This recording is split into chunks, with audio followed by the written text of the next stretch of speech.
మాజీ మంత్రి BRS LP deputy floor leader Harish రావును పోలీసులు హౌస్ అరెస్ట్ చేశారు. వరంగల్ జిల్లాలో పాలిటెక్నిక్ విద్యార్థులకు సంఘీభావం తెలిపేందుకు వెళ్లేందుకు సిద్ధమైన ఆయనను పోలీసులు కోకాపేటలోని నివాసం వద్దే అడ్డుకున్నారు.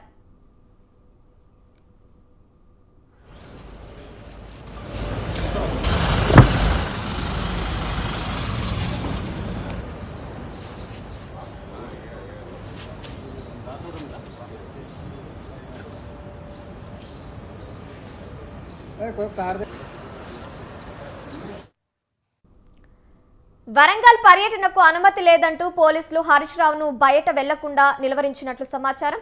దీంతో ఆయన నివాసం వద్ద కొంత ఉద్రిక్త పరిస్థితి నెలకొంది.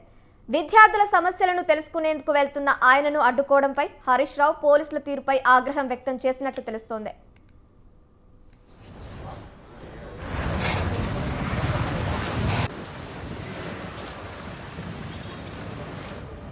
कोई कार